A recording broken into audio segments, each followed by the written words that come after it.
자, 반갑습니다. 다시 이어서 이번에는 정을선전 문학작품 파트를 한번 시작해 볼까 해요. 문학 파트 같은 경우에도 뭐 이런저런 드릴 얘기가 참 많지만 가장 근본적으로 여러분들이 좀 신경 썼으면 좋겠다라고 생각하는 부분은 누가 뭐래도 산문 파트, 그중에서 이제 소설 파트가 되겠죠. 이 산문 파트에서는 인물, 그리고 사건, 배경, 우리가 중학교 때부터 배워오는, 그치? 그 소설 구성률의 3대 요소, 이걸 가지고 문제를 만들어낸다는 건 항상 잊지 말았으면 좋겠는 게, 스토리를 따라가면서 우리가 첫 번째로 경계될 거는 가끔 그런 친구들이 있어요. 작품을 보면서 막 슬픔에 빠져가지고 주인공이 너무 안타까워라고 이렇게 감정적으로 대한다든가, 아니면 너무 그냥 말 그대로 눈으로 읽기만 해서 사건의 전후관계를 파악하지 못한다든가, 혹은 세 번째, 디테일한 내용들을 놓치고 그냥 너무 큰 줄기만 읽고 빨리 넘기려고 하다 보니까 실수가 나는 경우들이 굉장히 많거든요. 그런 것들을 좀 염두에 두시면서 읽어주시되, 이 작품은 지금 우리 정을선전은 뭐예요? 고전산문이죠.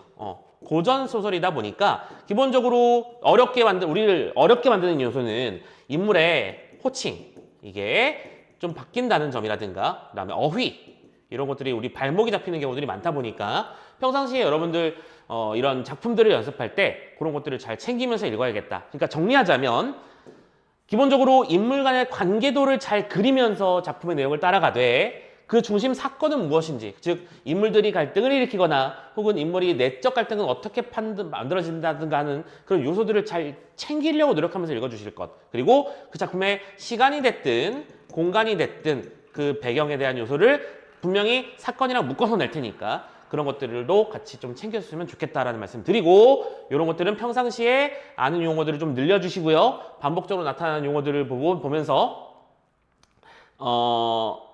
기본적으로 독해력이라고 표현할 수 있겠죠. 당장 여기 보면 대경의 때잖아요. 뭐 이런 식의 단어들 좀 뜻을 좀 평상시에 많이 알아두고 좀 수월하게, 아는 단어가 많아질수록 읽히는 건 좀 더 수월해질 테니까 그런 부분에 좀 신경을 써서 공부를 좀 해주셨으면 좋겠다라고 먼저 말씀을 드리면서, 이 녀석은 작품을 바로 한번 시작해 볼까요? 자, 아까도 말씀드렸지만 전에 다 이전 파트에서 말씀드렸지만 요 문제 세트가 전체 정답률이 오답률 베스트 10을 뽑아봤을 때 5위, 6위, 7위에 해당하는 문제들이 모두 묶여있는 세트였습니다. 상당히 읽기가 쉽지 않았다는 얘기가 될 텐데, 참고로 고2 친구들은 잘 들어야 될 게 이거 연계였어요. 그러니까 내용 자체가 막 처음 보는 새로운 내용이 아니었어야 한다라고 하는 걸 염두에 두시면서 한번 가보도록 합시다. 자, 줄거리가 나왔네요. 앞부분에 줄거리 나왔습니다. 어떻게 해야 될까요? 잘 챙겨야죠. 보통 여러분들이 문제를 풀 때 줄거리가 있는 경우도 있고 없는 경우도 있고, 중략 부분의 줄거리, 뭐 후략 부분의 줄거리, 이런 것들이 있기도 없기도 할 텐데, 줄 때는요 이유가 있는 겁니다. 이 사건의 전후관계를 판단할 때 이런 정보가 중요하다는 걸 알려주고 있는 거니까 따라가면서 읽어보도록 합시다. 자, 승상인 정을선이, 참고로 이 승상이라는 용어도 자주 등장하는 용어죠. 뭐랄까, 문과와 무과를 나눠봤을 때 승상이라고 하는 거는 문물을 겸해서 가장 높은, 임금 바로 밑에 높인 직책을 말하는 거라고 생각하면 됩니다. 정을선 우리 주인공이죠. 이 출정한 사이, 출정했다는 얘기는 뭐 전쟁터에 나갔다는 얘기죠. 사이에 정렬 부인의 모략으로 인해서 충렬 부인이 옥에 갇혔습니다. 그러면 인물 관계도가 벌써 그려지지 않니? 여기다 써볼까요? 네, 살짝 지우고. 지금 을선이 있고요. 을선에겐 두 명의 아내가 있습니다. 정렬 부인이 있고요. 그 다음에 충렬 부인이 있는 거죠. 이거 좀 지우자. 자, 그런데 이 둘이 지금 대결 모드인 거야. 그래서 현재 정렬 부인으로 인해서 충렬 부인이 옥에 갇혀 있는 상태입니다. 그런데 12, 몽종을 말하죠. 12인 금섬이라는 친구가 충렬 부인을 피신시키고 자진합니다. 어휘력이 필요하네요. 자진 무슨 뜻이야? 스스로 목숨을 끊다. 즉, 이거 뭐 수능 특강에 나오는 스토리입니다. 충렬 부인의 충직한 신하인 금섬이가 모략으로 인해 충렬 부인이 죽게 생겼으니까 자기가 대신 그러니까 충렬 부인을 대피시키고 자기가 감옥에 있다가 자기가 고문당해서 죽는 자결하는 식으로, 뭐랄까, 충렬 부인이 없는 거다라는 연기를 하죠. 근데 목숨을 바쳐야만 이 연기도 해낼 수 있는 거잖아. 그래서 정말로 자기 목숨을 바쳐서 이 주인을 구해내는 충직한 신하의 면모를, 12의 면모를 보이죠. 자, 아무튼 간에 근데 옥에서 얼굴이 상한 금섬의 시신이 발견되죠. 왜 얼굴이 상했겠어요? 얼굴이 똑같지 않으면 의미가 없으니까 그냥 고문받다가 얼굴이 상했다라는 식으로 이제 표현하기 위해서 시신의 얼굴을 좀 상하게 만들죠. 왕비는 도대체 이게 어떻게 된 일이냐, 자체 주장을 밝혀라라고 하면서 월매를 문초합니다. 자, 왕비라고 하는 단어가 나왔는데 이 왕비는 을선의 어머니예요. 어머니인 왕비가 나오고, 그래서 문초하면서 전장에서 월매를 문초하면서 지금 충렬부인은 여전히 위기에 빠져있는 상태고, 전장에서의 정을선, 지금 참고로 거리가 멀리 떨어져 있죠. 정을선은 호첩이라는 사람 이름이에요. 호첩은 그러니까 12의 오빠인데 다리가 빨라서 편지를 며칠 만에 전달해주는 거의 마라토너죠. 그런 친구로 표현이 됩니다. 이것도 역시 수능특강 연계 내용이었어요. 전화 편지를 읽는다 하면서 얘기가 시작되고 있죠. 그러니까 지금 이 작품을 완전히 처음 읽는 사람들의 입장에서는 그런가 보다라고 하면서 따라갈 수밖에 없겠지만, 우리가 고3이 됐을 때, 그리고 수능 특강이나 수능 완성을 공부한다고 했을 때 연계는 이렇게 큰 값어치를 지닌다. 내용을 알고 시작하는 것이다 라고 하는 것 좀 챙겨주시면 좋겠습니다. 자, 읽어나가 볼게요. 원수가, 자, 인물 나오죠? 대경, 아주 놀라서 이 호첩이란 사람을 불러서 연고, 무슨 일이 벌어진 거야? 를 물어보시곤 인하여 연달아 그 뒤에 이어서 중군장에게 분부를 하죠. 나 집에 큰일을 한 것 같아요. 그쵸? 이선은 일이 벌어졌었죠. 먼저 가니까 중군장은 차후에 인솔해서 오라. 지금 전쟁터를 벗어나야 되는 상황인데, 참고로 이 뒤에도 나오지만 지금 전쟁은 이미 종료가 된 상태였습니다. 그래서 자, 원래는 이제 행군하면서 천천히 가야 되는데 내가 지금 급히 먼저 좀 떠나보도록 할게. 우리 밑에 있는 대장이 좀 잘 인솔해서 데리고 와줘 라고 하면서 설명을 하곤 밤낮 3일 만에 득달하니 엄청 빨리 온 거겠죠. 중국 땅이니까요. 이때에 왕비의 시비인 월매가 종시 계속해서 토설 말을 내뱉다라는 뜻입니다. 그러면 자백을 한다는 얘기죠. 그러니까 월매한테까지 이 내용이 이어진 거야. 도대체 저 시신의 정체는 무엇인가? 사람들이 수군수군 하던데 정말로 충렬이가 죽은 게 맞느냐? 그럼 충렬이가 살아있다면 어디 있느냐? 이런 것들을 막 캐물었겠죠. 그래서 매를 많이 맞고 여쭈오되 어서 바삐 죽이시면 금섬의 뒤를 쫓아가겠나이다. 그러니까 지금 월매라는 시비도 금섬과 마찬가지로 이 충렬 부인을 충직하겠다는 주인공의 협조자, 조력자라고 보시면 될 것 같아요. 자, 저를 죽여주시옵소서 하고 있는 중입니다. 그러니까 왕비는 크게 노했대요. 자, 왕비가 왜 노했을까요? 자꾸 이 녀석들이 나한테 거짓말하고 사실을 안 밝히고 있잖아. 그리고 참고로 이때 왕비는 이미 오해를 한 상태거든요. 충렬 부인이 집안의 큰 하나의 며느리로서 하면 안 되는 행동, 즉 바람피는 얘기거든요. 바람피는 행동을 했다고 오해하고 있기 때문에 그걸 밝히려고 노력하는 건 중입니다. 그래서 노에서 목을 베러 라고 할 즈음에 이때 승상이 한 필에 말을 타고 달려오다가 월매가 막 칼에 막 올라간 상태였어요. 올라간 상태에서 거동을 보고는 급히 소리를 지르며 멈춰라! 라고 하는 거죠. 그리고 이를 구출해냈습니다. 하면서 말하죠. 충렬 부인은 어디 계시냐? 그래서 정말 미안하지만 네 목숨을 일단 살렸으니까 내 와이프부터 알려줘 라고 말하고 있는데, 월매는 인사를 모른다. 그러니까 인사를 안 했다는 뜻이 아니라 지금 내가 무슨 일이 벌어지는 건지 제정신이 아니었다는 뜻이에요. 제정신을 못 차리고 있다가 승상, 누구? 우리 정을선을 보고 방성통곡 울면서 말합니다. 승상, 저 충렬 부인을 살리소서. 그렇죠? 자, 그러면 요때쯤 왔을 때 도대체 이게 무슨 일이 벌어졌는가 판단해야 되는 것들이 많이 나오고 있는 거죠. 월매는 충렬 부인을 살리기 위해서 목숨을 걸고 고문을 견디고 있었구나. 그리고 왕비는 그런 월매를 화내서 배려하고 있는 상황이었구나. 가자. 승상이 물어봅니다. 어디 계시냐? 했더니 월매가 울며 소인이 걷지를 못하는데 어찌 가오리까? 그러니까 나만 알고 있는 곳에 있다. 말로 설명이 불가능하다라고 해서 데려가야 된다고 말하죠. 종을 불러 월매를 업히고는 구덩이, 장소죠. 찾아가 보니까 부인이 악인을 앓고 있건. 자, 그럼 이 부인이 누구겠어? 충렬 부인이겠죠. 충렬 부인이 이 구덩이 속에 악인을 앓고 버티고 있는 건데, 그러니까 참고로 스토리 보시면 아시겠지만 들어갈 때는 혼자 홀몸이었는데 구덩이에서 아기를 안고 있었다는 얘기는 무슨 뜻? 그렇죠. 흙구덩이 속에서 아기를 낳았다는 뜻이에요. 힘들게 낳았죠. 아기는 잠에 깊이 들었는지라 승상이 울면서 말합니다. 부인, 나를 보소서. 부인이 눈을 떠보니 승상이 있죠. 정신이 아득하죠. 이게 꿈인가 생신가 싶을 겁니다. 또 역시 인사를 모르다가 인사했다는 뜻이 아니라고 했어요. 인사를 차려 말하길, 이것이 꿈인가 생시인가. 9년지수의 해 같고 7년 대안의 빛발같이 발았대요. 오케이? 그럼 같이라는 표현은 비유적 표현인 거 알겠죠? 9년 동안 이어진 물. 그러니까 홍수죠, 거의. 홍수의 레벨이 아니잖아. 9년 동안 비가 왔다는 얘기는 해가 뜨지 않았다는 얘기인데 9년 동안 이어진 끝에 해가 뜬 것만 같고 7년짜리 대한 가뭄 속에 7년짜리 거대한 가뭄 속에서의 빛처럼 뭐야? 간절히 바라던 대상을 말하는 거죠. 지금 구덩이에서 만날 줄이야. 그게 누구? 을선이죠. 그래서 나의 누명을 벗겨주세요. 오호, 이 누명 때문에 모든 사건들이 벌어지고 있는 거고 누명으로 인해서 죽음의 위기에 처했던 상황인 겁니다. 계속 가봅시다. 그리고 그 참혹한 형상을 어디에 비하려? 참고로 여러분들 다 아시죠? 이거 지금 누가 말한 거예요? 서술자가 보기에 너무 안타깝고 불쌍해 라고 말하고 있는 거니까 우리가 흔히 이런 것들을 보고 서술자의 개입이라고 부르는 것도 알고 있을 겁니다. 문제가 되지는 않았지만요. 자, 아무튼 너무 불쌍해요. 막 슬픔에 매우 야위어서 뼈가 드러날 지경입니다. 승상은 아기를 안아서 월매를 주고 온 월매도 지금 공부하는데 자, 아무튼 부인을 구한 후에 자리를 마련하여 자, 이제 또 공간이 이동했겠죠? 옥석을 구별하겠답니다. 옥은 보석이고요. 석은 돌이니까 중요한 것과 그렇지 않은 것, 그리고 좋은 일과 나쁜 일, 이런 사리 판별을 하겠다는 얘기를 옥석을 구별한다고 표현한 겁니다. 자, 사태 판단 한번 들어가 보자, 우리. 하면서 얘기를 합니다. 왕비 전에 배운대. 왕비 앞에서 만나죠. 그리고 왕비는 못내 반가워하면서 사연을 낱낱이 이르시되 라고 말합니다. 그러면 여러다, 지금 여기서 판단을 잘해야 돼. 왕비는 을선이 모셔야 되는 어머니야. 그리고 왕비가 오자 을선에게 얘야, 집에 이런 일이 있었단다 라고 말을 했겠지. 그럼 그 말의 내용은 뭐였을까? 그래, 충렬부인, 네 부인이 바람을 폈대더라. 근데 이것들을 이 녀석들이 서로 지들끼리 쿵짝쿵짝해서 말도 안 하라고 속이려고 나한테 난리도 아니야. 이 녀석들을 내가 혼쭐을 내주려고 하고 있는 중이었어. 오케이? 라고 말하는 중이었던 거야. 근데 그걸 뭐라고 말하죠? 이 일, 즉 그 바람핀 사건에 대해서는 소자, 자기 자신을 낮춰 부르는 말이죠. 소자는 당연히 을선을 말하는 거예요. 이미 아는 바입니다. 제가 그거 이미 알고 있는 게 좀 있으니까 너무 염려 좀 하지 마세요. 왜? 참고로 그거는 어떻게 알고 있었을까? 맨 처음에 편지를 받잖아요. 놓치면 안 된다. 오케이.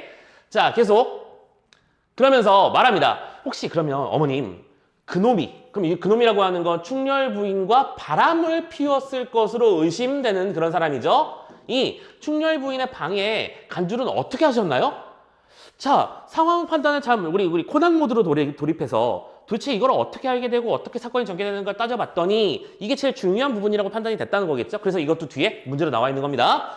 그거 중요한 사건인데 이거 어떻게 하셨어요? 라고 말했더니 아니 그 사촌 오라비가 이를러 주기로 그렇게 말을 해주더라. 이 사람이 알려줬어. 라고 말했대요. 하니까 승상이 복록을 찾는데 라고 되는데 복록도 사람 이름이에요. 자, 그러면 상상 잘해. 사촌 오라비가 곧 누구예요? 복록이라는 사람이겠죠? 오케이. 복록을 찾는데 이 복록이는 벌써 지 죄를 알고 후원에 올라가서 이미 자결을 했어요. 자, 정을성이 도착했고 월매가 구출되었고 상황 지금 충렬 부인이 구출돼서 돌아왔다는 모든 상황을 종합해 봤을 때 나는 이제 죽은 목숨이구나. 뭐야? 중간에 모략이 있었던 거겠죠? 그래서 이미 자기 스스로 목숨을 끊어버린 상태. 그러면 방법이 없잖아요. 이 모든 상황을 규명할 방법이 없으니까 하나씩 뭐랄까 그 탐정 모드를 돌입하는 거야. 옥조를 이번에 잡아들이죠. 엄이 묻습니다. 야, 지금 너희들은 충렬 부인이 죽지 않은 것이 그러니까 어찌 충렬 부인이 아닌 줄 알았느냐? 바로 말해라! 라고 엄하게 말하니까 옥졸이 말하죠. 얼굴이 상해서 아문 줄을 몰랐습니다. 그러니까 이게 누군지 저희가 알고 판단한 건 아니에요. 분명히 충렬 부인이 감옥에 들어왔고 이분이 얼굴이 상해 있었기 때문에 시신으로 발견됐고요. 이게 도대체 누군지 우리가 정확하게 판단할 수 없었지만 들어온 건 충렬 부인이잖아요. 그러게요. 그렇게 몰랐는데 아니 수습을 하다 보니까 손길이 곱지를 못해. 오케이? 손길이 곱지 못하다는 건 얘기는 막 여기 터 있고 여기 막 상처 있고 이렇다는 얘기인데 아니 충렬 부인 같은 높으신 어르신이 이렇게 거친 손을 가졌을 리가 없지 않느냐고 자기들끼리 얘기한 거야. 오케이? 소인 등 저희들이 작은 의견에서 충렬 부인이 천하일색이라고 하더니 손이 곱지 아니하더라 하는데 오케이? 아니 이렇게 곱게 자란 아가씨가 손이 왜 이렇게 안 고와? 이상한데? 라고 말하는데 정렬 부인의 10인 금연이 오, 또 중요한 인물이 나왔죠? 정렬 부인의 10인 금연 여기는 금연이죠? 이름이 금연. 자, 이를 듣고 묻습니다. 그래서 자세히 말해주고 우리 생각에는 이게 이런 거 된 것 같아. 충렬 부인 도망간 것 같은데 근데 이걸 어떻게 해야 되나? 하는데 부디 다른 데 가서 이 말을 하지는 말라라고 당부를 했지만 필연 금연의 입을 통해서 발설이 된 게 아닐까라고 저희는 생각합니다. 라고 진술을 얻었죠. 확보했습니다. 자, 그럼 또 승사는 금연을 데려오겠죠. 금연을 잡아옵니다. 야, 이 말을 듣고 네가 국무다는 거야. 지금부터 신문 들어갈 테니까 바른 대로 말을 하라라고 말을 하는데 그 소리가 마치 벼락이 꼭두기 임한 듯하고 궁궐이 뒤집히는 듯하더라. 뭐요? 어마무시하더라. 지금 열을 받을 대로 받았겠죠. 이때 정렬 부인은, 자, 정렬 부인은 이 작품에 뭐가 되겠니? 악역이 되겠죠. 정렬 부인은 승상의 그러한 호통 소리를 듣고는 똥을 한 무드를 싸고 자빠졌대요. 야, 되게 희화화되지 않았니?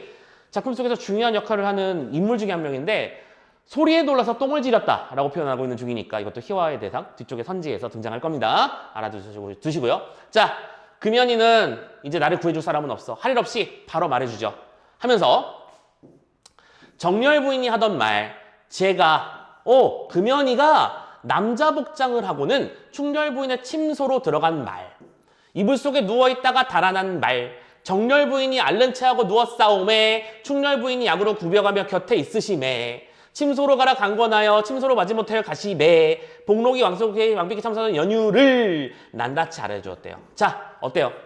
무슨 상황인지 결론이 다 이해가 되셨습니까? 해야만 하죠? 무슨 상황이었던 거야? 자, 정렬 부인이 방이 있고 충렬 부인의 방이 있는데 정렬 부인이 여기서 처음 어떻게 한 거야? 나 아파하면서 병상에 누웠어요. 그리고 이 뭐랄까 부인끼리 서로 친해야 되는 거니까 충렬 부인은 그 소식을 듣고는 뾰로롱 가서 어디가 아프신지요 하면서 옆에서 물수건도 대주고 약도 타주고 하면서 병간호를 하고 있었던 거야. 그리고 그 사이에 정렬 부인은 시비를 시켜서 야 빨리 가서 누워있어. 남자 옷 입고 누워있어. 오케이? 그리고 또 아까 누구였어? 복록이었었죠? 여기는 금섬입니다. 금연이죠. 금연. 그리고 복록이한테 오케이? 요거를 상황을 딱딱 전달해서 타이밍 맞추는 역할을 시켰던 거야. 자, 그런 상태에서 이제 세팅됐다는 걸 다 파악하니까 정렬 부인이 충렬 부인한테 말하겠죠. 이제 괜찮으니까 어서 집으로 들어가세요. 아닙니다. 꼭 다 나으실 때까지 제가 옆에서 봐드릴게요. 빨리 가시라니까 해서 강에 거한댔잖아요. 그래서 정렬 부인이 충렬 부인이 다시 자기 침소로 왔는데 들어와 보니까 웬 남자가 누워있고 어머나 이게 뭐야 하는데 김연희가 우앗 하면서 우다다고 달아나 버렸고 그 모습을 복록이 보고 누구한테 말했었던 거야? 왕비한테 말했던 거네. 그 왕비는 아니 충렬 부인의 방에서 웬 남자가 튀어나오던데요? 라고 말을 하니까 이게 무슨 일이야? 하면서 화를 냈겠죠. 상황이 그렇게 돌아가는 거였구나. 이 내용을 판단 잘 하셨어야 되고 계속 갑니다. 자, 보죠. 왕비는 그 곁에 있다가 통곡을 하며 말하죠. 내가 밟지 못하여 악녀의 꾀에 빠져 충렬 부인을 죽이려 했구나. 뭐요? 지금 왕비도 사건의 전말을 제대로 파악하지 못했던 거야. 나는 누구? 부인이죠. 누구냐? 왕비죠. 악녀는 누굴 말하는 거야? 정렬 부인을 말하는 거겠죠. 그래서 이 정렬 부인의 이 모략에 빠져가지고 우리 모두가 큰일 날 뻔했구나. 충렬 부인 어떻게 하면 좋니? 내가 도대체 무슨 면목으로 충렬 부인을 볼 수 있겠니? 하면서 너무 슬퍼하죠. 자, 그런 뒤 또 그 와중에 다들 이렇게 목숨을 가볍게 여기는지 모르겠어요. 자결코자 하거늘. 승상은 붙들고 울며 말하죠. 모친이 어머니 너무 과도히 하시면 소자 제가요 먼저 죽으려 하나이다. 뭐요? 참고로 이제 정일선 같은 경우에도 이제 충과 효를 지키는 인물이다 보니까 어머님을 먼저 보내는 건 불가능하다. 말도 안 된다라고 하면서 어머니를 말리고 나서 어머니는 금침 이불에 누워가지고는 일어나지 못하는 지경으로 시름시름 하시게 되었죠. 내가 집안에 큰일을 일으켜버렸구나. 나 때문에 착한 아이가 고생을 겪었구나라고 슬퍼하시는 거야. 승상은 정렬 부인을 이번엔 결박해서 땅에 끌리고 크게 놓아여 말하죠. 야, 너는 무엇이 부족해서 충렬 부인을 해하려고 하였느냐? 그러니까 사건의 전말이 지금 모아주는 거야? 밝혀지는 중이죠. 판단하시고 어찌 일시를 살리리요? 네, 한 시간이라도 너를 살려두고 싶지 않아. 난 너를 당장 죽여버리고 싶어. 이거 이렇게 좀 표현이 격한가? 오케이. 근데 내 임의로는 죽이고 싶으나 황상께는 아래고 죽게 하리라. 참고로 이때 이 정렬 부인이라는 인물이 말 그대로 다른 왕의 그 딸이라 보니까 내가 이 사람을 함부로 내 마음대로 죽이고 살리고 하는 일들을 벌여버리면 우리 국내에 아주 큰 무리가 되는 사건이 또 벌어지는 거기 때문에 보고서를 먼저 올리고 처결을 하겠어 라고 하면서 뭐 했어요? 상소문을 올리죠. 우리 고전 문학 작품에서 이렇게 글과 관련된 그러니까 작품 속에 등장하는 글과 관련된 문제가 생각보다 많이 나오는 편이니까 좀 알아두십시다. 자, 그 내용 잘 판단해야 돼요. 가자. 대사마, 대도독, 대원수. 아무튼 주인공 버프는 다 받았죠. 정을선은요. 돈수 100배, 머리를 조아리며 100번 인사드리면서 아뢰입니다. 임금님께요. 그죠? 신이 제가요 서용은 국가죠. 쳐서 사로잡고 백성을 진정시키고 오케이 내가 진짜 정리했어. 변방에 변고가 생겼으니까 아까 을선이가 출진했다고 했었죠. 자 진무 끝내고 돌아오려고 하는데 집에서 급한 소식을 들었죠. 아까 기억하시죠? 그래서 편지를 들고 갔던 거 기억하시고 그래서 군사는 중군장에게 맡겨놓고 필마로 말한 필만 따다닥 타고 빨리 혼자 움직여야 빨리 움직일 수 있으니까 우다다 달려와서 봤더니 정렬 부인이 이러이러한 변을 일으켰대요. 그럼 이러이러한 변은 아까 말씀드렸던 그 스토리를 말하는 거죠.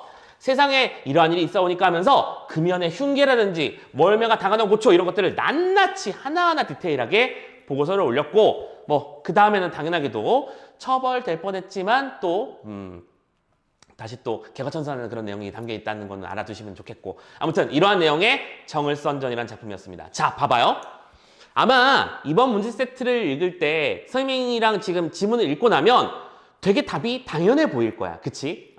그랬으면 좋겠어. 근데 당장 문제를 풀 당시에는 과연 저 선생님처럼 디테일하게 내용을 판단하면서 읽었나? 사건의 전후관계나 이게 지금 무슨 일이 벌어지고 있는 거지?를 판단하면서 읽었는를 꼭 반성이라기보다는 성찰해 주시면서 이 수업을 좀 들어주셨으면 좋겠습니다. 자, 그런 관계에서 18번 문제부터 한번, 맞죠? 18번 문제 한번 살펴보도록 합시다. 참고로 이 18번 문제가 오답률 5위를 찍었더라고요. 어이구야. 왜 그런 일이 벌어진 문제인지 한번 살펴보도록 하자. 기억과 니은과 관련해서 글을 이해해보자라고 되어 있고요. 아까 기억 같은 경우에는 다시 한번 눈으로 확인 좀 해드릴게요. 여기 있었지요? 기억은 제가 아는 거예요. 니은? 어이구, 어떻게 하셨어요? 뭐 이런 내용의 부분이었습니다. 천천히 봐. 천천히 보면 돼. 침착하세요. 알겠죠? 기억을 보니까 제가 다 알고 있는 내용이에요 라는 말이었죠? 호처백의 물은 연고의 내용은 그러면 호처백에 부른 연고의 내용은 뭐였죠? 아니 집안에 무슨 일이 생겼단 말이냐 했더니 충렬 부인께서 지금 위기에 빠지셨고 모함에 빠지신 것 같습니다. 그런 내용이었겠죠. 오케이? 그 내용은 왕비가 말한 사연의 내용과 관련이 있겠니 없겠니? 있겠지. 충렬 부인의 사건이니까 충렬 부인에 대한 오해로 인해 왕비가 그 충렬 부인을 죽이려 하는 사건이랑 연결되는 거니까 문제없이 관련이 있을 거라고 생각할 수 있겠어. 문제없죠? 두 번째, 역시 똑같이 기억을 보니 승상이 황상에 올린 상소에 들어있는 내용. 자, 그러면 상소에 들어있는 내용이 뭐였더라? 사건의 전모죠. 얘들아, 전모가 무슨 뜻이야? 온전할 전에 털모자.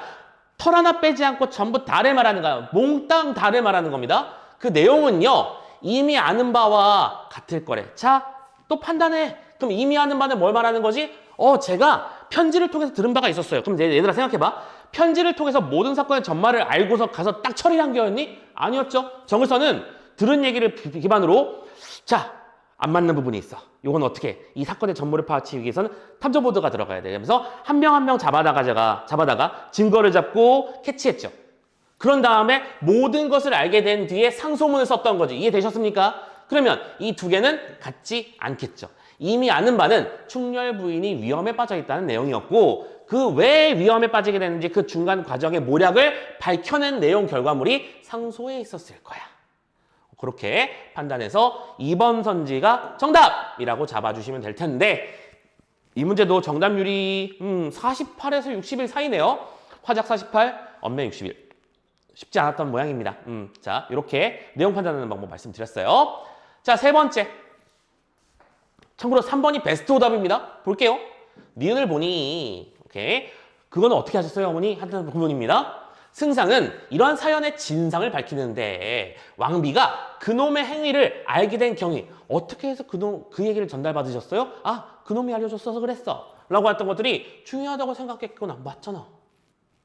그쵸? 내용 구조를 파악하고 나보니까 이해하고 나니까 되게 당연해 보이죠? 하지만 내용 구조를 전반적으로 제대로 파악하지 못했다면 이 3번 선지도 그냥 뭐가 좀 이상한데? 라는 느낌은 들었을 거예요.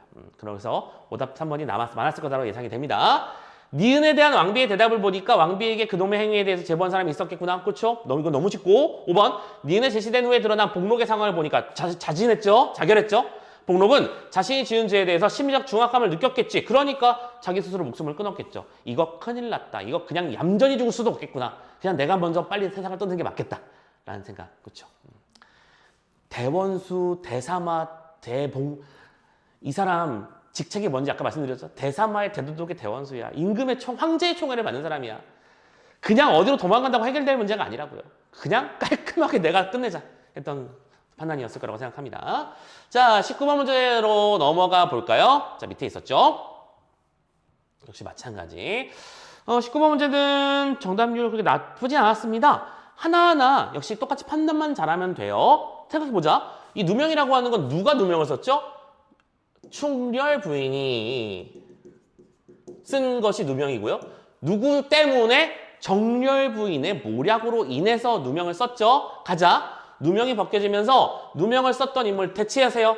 충렬 부인은 자신의 어리석음을 탓하고 있었니? 아니죠. 어리석음을 탓했던 건 누구야? 왕비였죠. 오케이. 이렇게 쉽게 풀 수 있으면 돼요. 두 번째. 누명을 쓴 인물이 누구라니까? 충렬 부인의 요청으로 남주인공은 누구예요? 을선. 누명을 쓰인 인물의 처벌을 유보했다? 잠깐만. 충렬 부인이 요청했기 때문에 처벌을 유보해서 아니지. 임금님께 상소문 좀 올려놓고도 처벌할 거야 라고 말했었죠? 2번도 땡이네요. 3번. 누명의 내용은요. 누명을 쓴 인물이 바꿀게요. 충렬 부인이 남몰래 자신의 처소에서 벗어나 구덩이에 있다는 사실이다. 말도 안 되죠. 거의 뭐 개그 선지에 가깝습니다. 누명의 내용이 얘가 너는 왜 구덩이에 있었니? 이런 뜻이잖아. 4번. 누명을 쓰기 위한 계략에는 누명을 쓰는 인물, 다시 충렬 부인을 특정 장소로 가게 하는 것이 포함되어 있었다. 맞냐? 그렇죠. 아까 구원 받다가 이제 너희 방으로 돌아가. 너희 방으로 돌아가면 그 자리에 남자 옷으로 변장한 연희가 있었고 터터터 했었고 복록이가 발견하고 보고하고 오케이? 그런 스토리가 이미 짜져 있었던 모략이 짜져 있었으니까 포함되어 있는 게 맞았겠죠. 정답은 4번. 마지막 5번. 누명이 벗겨지는 계기는 남주인공이 자신의 어머니가 극단적 선택을 하겠다는 것을 만류. 자, 남주인공인 을선이 자신의 어머니 왕비죠? 을선이 왕비가 죽겠다고 말했던 건 사실입니다. 그렇죠? 그러는 것을 만류한 것이 누명이 벗겨지는 계기야? 아이, 그건 아니죠. 상관없는 얘기를 서로 연결해 놨습니다. 그렇게 해서 19번 문제도 해결. 20번 문제 넘어가 볼게요. 자, 이 작품은요. 모략을 중심으로 사건이 전개됩니다. 이 소통 양상을 한번 잘 판단하라고 되어 있는데요. 이 문제도 침착하게 풀었다면 수월하게 해결할 수 있어야 했던 문제였는데 이 문제도 오답률이 6위 정도 찍힌 거 보니까 역시 작품 자체의 전체적인 상황과 구조를 이해하지 못하니까 아까 봤던 우리 몇 번 문제였니? 18번 문제, 그리고 지금 보는 20번 문제, 그리고 이 뒤에 보게 될 21번 문제가 골고루 높은 오답률을 보이지 않았을까라고 예상이 됩니다. 아무튼 가볼게요. 자, 하나씩 가보면 돼. 보자. 원수가 중군장에게 군사를 이끌고 가서 서융을 사로잡으라고 명령했다? 야, 벌써 틀리지 않았니? 오, 1번이잖아. 틀렸잖아. 아까 방금 뭐라고 했어? 제가요? 서융을 벌써 사로잡았고 백성을 진무하고 돌아오려고 하는 그때에 집에서 소식이 와서 군사를 중군장에게 맡겼고 그 중군장에게 맡길 때 아까 뭐라고 했었냐면 요 부분이었었죠? 나는 집에 변이 있어 면접하니 중군장은 차후에 인솔해서 오라 라고 말한 다음에 집으로 달려왔던 거잖아. 그러니까 서융을 사로잡으라고 명령한 적은 있다 없다? 없다. 1번이 답이에요. 네, 정답입니다. 됐죠? 자, 그런데 이런 디테일을 잘 보지 못하니까 답이 안 보였을 거야. 2번도 보고 3번도 보고 4번도 보고 5번도 보고 그런데 왜 답이 없지 하면서 문장을 조금만 더 읽어봤다가 아씨 시간 없네 하면서 답이었으면 좋겠다 하는 거 뭔가 깨름직한 느낌이 든다 하는 선지를 골랐을 가능성이 높지 않을까라고 예상합니다. 뭐 아무튼 2번 선지 맞아볼게요. 자, 승상이 월매에게 충렬 부인이 어디 있는지 물어봤었죠? 그렇죠. 월매가 죽으려고 할 때 죽을 위기에 처했을 때 멈춰라 해가지고 달려가서 야 제일 먼저 물어본 거잖아. 충렬 부인 어디 있어? 맞죠? 자, 금연이가 옥졸로부터 옥중 시세 정치와 관련된 정보를 얻었다. 맞지? 그러니까 옥졸들이 얘기하고 있는 걸 금연이 듣고는 아니 도대체 무슨 일이래요? 하면서 들었고 막 우리의 생각들을 막 말해주니까 하고 갔다라고 하는 그 사실을 나중에 그 신문하고 있는 우리 원수 정을선에게 옥졸들이 말해주는 게 사실이었죠? 괜찮습니다. 네 번째, 옥졸이 승상에게 금연이가 옥중 수신에 대해서 옥중에 있었던 그 금섬의 시승이죠. 실은 발설했을 것이라는 의혹을 제기했다? 역시 3번이랑 4번 같이 연결할 수 있을 것 같습니다. 5번, 승상이 금연으로부터 정렬 부인이 거짓으로 알아누웠다는 정보를 얻었다. 그렇죠. 거짓으로 알아누웠었는데 그것을 타이밍을 이용해서 이렇게 작전이 들어갔던 것이었습니다라고 설명이 됐던 것도 맞죠. 좋습니다. 21번 문제로 넘어가서 마무리 좀 해볼까요?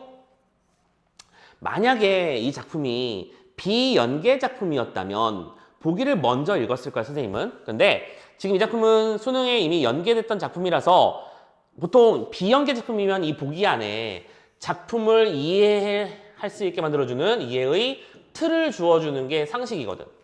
근데 이 작품은 이미 연기가 됐던 내용이다 보니까 거의 뭐 문제 출제형 보기라고 선생님 말을 많이 하거든요. 그러니까 출제를 감도해 두고 이 지문 속에, 이 보기 속에 등장하는 어휘들을 선지 안에 쏙쏙쏙 집어넣어서 연결관계를 묻게 하는 형태의 문제가 나타나는 게 패턴. 그래서 이런 3점짜리 문제, 특히 보기 적용 문제가 3점짜리인 경우가 얘들아 많잖니. 그런데 보면 보통 이거는 선생님이 이렇게 얘기해. 어려워서라는 느낌보다는 지쳐서가 좀 커. 자주 얘기하는 건데 그럼 우리가 할 일은 뭐냐면 지치지 않는 정신력이야. 오케이? 여기쯤 왔으면 봐봐. 지문도 만약에 처음 보는 스토리였다면 우와 막 사건도 복잡하지. 뭐 누가 누구를 어떻게 뭐 했고 누구의 이름은 이건 사람 이름이고 이건 무슨 사건 이름이고 막 한 다음에 하나하나 문제를 풀다가 드디어 21번에 왔으면 지쳤어. 너무 많은 일을 했어 이미. 근데 보기가 또 기다리고 있네? 보기를 읽었는데 또 선지는 또 어때요? 하나당 3줄씩이네. 미치겠지. 근데 이걸 노리는 거예요. 게다가 참고로 이런 문제의 답도 일반적으로 요즘에는 이게 왔다 갔다 합니다. 사실은요. 선지가 뒤에 있어요. 답이 뒤에 있는 경우가 많아서. 그래서 이 고3 친구들한테 마지막에는 보기 적용 문제는 좀 끄트부트 봐라 라고 하는 팁도 살짝 드렸던 걸로 기억을 하는데 어쨌든 간에 연결관계 잘 보시게 만드는 문제입니다. 보기에서 나온 말과 본문에 있는 내용이 서로 잘 연결되도록 하는 게 핵심입니다.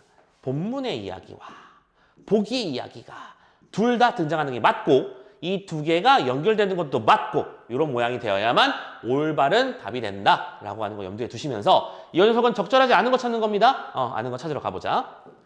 정을선전은 영웅소설의 모습과 가정소설의 상투적인 면모가 혼재 섞여 있습니다.